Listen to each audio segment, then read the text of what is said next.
ഒരുപാട് സ്നേഹത്തോടെ മിനീസ് കിച്ചണിലേക്ക് ഹാർദവമായ സ്വാഗതം. ഇന്ന് നമ്മൾ ഒരു സ്പെഷ്യൽ വീഡിയോയുമായിട്ടാണ് വന്നിരിക്കുന്നത്.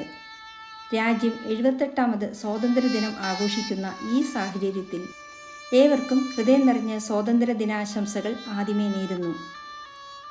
ഈ വീഡിയോ നമ്മുടെ രാജ്യസ്നേഹികൾക്കായി സമർപ്പിക്കുന്നു. ഇന്ന് നമ്മൾ ഉണ്ടാക്കുന്നത് നമ്മുടെ ദേശീയ പതാകയെ അനുസ്മരിപ്പിക്കുന്ന 3 വർണ്ണത്തിലുള്ള കേസരിയാണ് ഉണ്ടാക്കുന്നത്. നമ്മുടെ ദേശീയ പതാകയിലെ മുകളിലെ കുങ്കുമനിറം സൂചിപ്പിക്കുന്നത് ധീരതയെയും ത്യാഗത്തെയുമാണ്. ഇന്ത്യൻ സ്വാതന്ത്ര്യ സമരത്തിനായി നടന്ന ധീരമായ പോരാട്ടങ്ങളുടെയും രക്തസാക്ഷികളുടെയും ഒരു ഓർമ്മപ്പെടുത്തലാണിത്. മധ്യഭാഗത്തുള്ള വെള്ള നിറം സൂചിപ്പിക്കുന്നത് സത്യത്തെയും സമാധാനത്തെയുമാണ്. താഴെയുള്ള പച്ചനിറം സമൃദ്ധിയെ സൂചിപ്പിക്കുന്നു. എല്ലാവർക്കും ഒരിക്കൽ കൂടി സ്വാതന്ത്ര്യ ദിനാശംസകൾ നേരുന്നു. വീഡിയോയിലേക്ക് പോകുന്നതിന് മുമ്പ് നിങ്ങൾ ആദ്യമായിട്ടാണ് നമ്മുടെ ചാനൽ കാണുന്നതെങ്കിൽ ഒന്ന് സബ്സ്ക്രൈബ് ചെയ്ത് താഴെ കാണുന്ന ബെൽ ബട്ടൺ കൂടി ഇനേബിൾ ചെയ്യണേ. എന്നാലേ നമ്മളിടുന്ന വീഡിയോസിൻ്റെ തുടർ നോട്ടിഫിക്കേഷൻ നിങ്ങൾക്കുടനെ ലഭിക്കുകയുള്ളൂ. അപ്പോൾ നമുക്ക് കേസരി ഉണ്ടാക്കാൻ തുടങ്ങിയാലോ. ഇതിന് ആവശ്യമായ ചേരുവകൾ: 1/2 കപ്പ് ഏതെങ്കിലും മണമില്ലാത്ത എണ്ണ, റിഫൈൻഡ് ഓയിലാണ് ഞാൻ എടുത്തിരിക്കുന്നത്, 1/2 കപ്പ് നെയ്യ്, കുറച്ച് അണ്ടിപ്പരിപ്പ്, മുന്തിരിങ്ങ, 1 കപ്പ് റവ, 2 കപ്പ് പഞ്ചസാര എന്നിവയാണ്. കൂടെ 1 കപ്പ് റവയ്ക്ക് 3 കപ്പ് വെള്ളമാണ് വേണ്ടത്. വെള്ളം കുറഞ്ഞാൽ കേസരി ഹാർഡാവും. എല്ലാ അളവുകളും സെയിം കപ്പിലെടുക്കുക. നമ്മൾ എടുത്തിരിക്കുന്നത് 250 ml കപ്പാണ്. ഈ കപ്പിൽ 2 കപ്പ് പഞ്ചസാരയും ഈ അളവിലാണ് 1 കപ്പ് റവ എടുത്തത്. 1/2 കപ്പ് വീതം എണ്ണയും നെയ്യുമാണ് എടുക്കുന്നത്. 3 കപ്പ് വെള്ളവും ഇതേ അളവിലാണ് എടുക്കുന്നത്. നിങ്ങൾക്ക് ഗ്ലാസ്സിലോ അല്ലെങ്കിൽ വേറെ ഏതെങ്കിലും ബോളിലോ നിങ്ങളുടെ ഇഷ്ടാനുസരണം അളവെടുക്കാം. ഇനി വേണ്ടത് പച്ചയും കേസരി കളറുമാണ്. ആദ്യം നമ്മൾക്ക് കേസരി സെറ്റ് ചെയ്യാനുള്ള ട്രേയിൽ നെയ്യോ എണ്ണയോ പുരട്ടി വയ്ക്കാം. അതിനുശേഷം ഗ്യാസ് കത്തിച്ച് ഒരു കടായി വയ്ക്കുക. കടായി ചൂടായി വരുമ്പോൾ 1/2 കപ്പ് എണ്ണയും 2 സ്പൂൺ നെയ്യും ചേർത്ത് കൊടുക്കുക. അതിനുശേഷം കുറച്ച് അണ്ടിപ്പരിപ്പ് ചേർത്ത് സിമ്മിൽ ഫ്രൈ ചെയ്യുക. അണ്ടിപ്പരിപ്പ് ഒരുവിധം മൂത്ത് വന്നാൽ കുറച്ച് മുന്തിരിങ്ങ കൂടി ചേർത്ത് കൊടുക്കുക.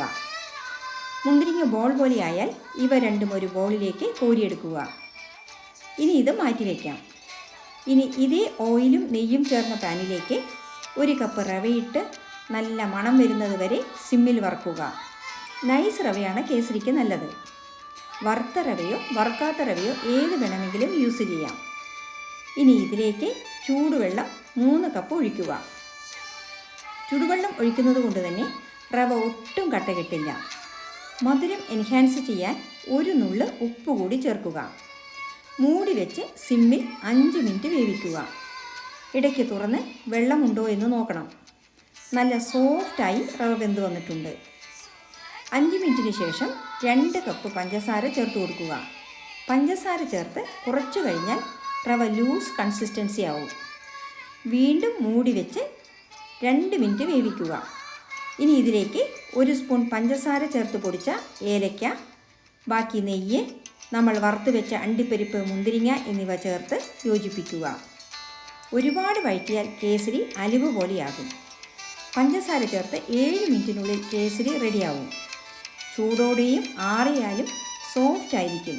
അതുപോലെ മധുരം പാകത്തിന് ചേർത്തതുകൊണ്ട് കുറച്ച് കഴിക്കുമ്പോഴേക്കും മത്ത് പിടിക്കുന്നത് പോലെയുള്ള തോന്നൽ ഉണ്ടാവുകയുമില്ല. അങ്ങനെ നമ്മുടെ റവ കേസരി തയ്യാറായിട്ടുണ്ട്. ഇനി ഇത് നമ്മൾക്ക് 3 ബോളിലേക്ക് മാറ്റാം. ഒരു ബോളിൽ കേസരി കളർ ചേർത്ത് കൊടുക്കാം. രണ്ടാമത്തേതിൽ കളറൊന്നും ചേർക്കേണ്ട. മൂന്നാമത്തേതിൽ പച്ച കളർ ചേർക്കാം. ഈ കേസരി ചൂടോടെ കഴിക്കാനും വളരെ സ്വാദാണ്. അതുപോലെ ആറിയതിന് ശേഷം കഴിക്കാനും സൂപ്പർ ടേസ്റ്റാണ്. ഇനി ഇത് ഒരു ട്രേയിലേക്ക് സെറ്റ് ചെയ്യാം. എല്ലാവർക്കും ഒരിക്കൽ കൂടി എൻ്റെയും എൻ്റെ കുടുംബത്തിൻ്റെയും ഹൃദയം നിറഞ്ഞ സ്വാതന്ത്ര്യ ദിനാശംസകൾ. ഈ വീഡിയോ ഇഷ്ടമായാൽ ലൈക്ക് ചെയ്യാനും ഷെയർ ചെയ്യാനും മറക്കരുതേ. കൂടാതെ നിങ്ങളുടെ വിലയേറിയ അഭിപ്രായങ്ങൾ താഴെ കമൻറ്റ് ബോക്സിൽ രേഖപ്പെടുത്തുമല്ലോ. വീണ്ടും മറ്റൊരു കിടിലൻ വിഭവവുമായി കാണാം. Thank you for watching and supporting.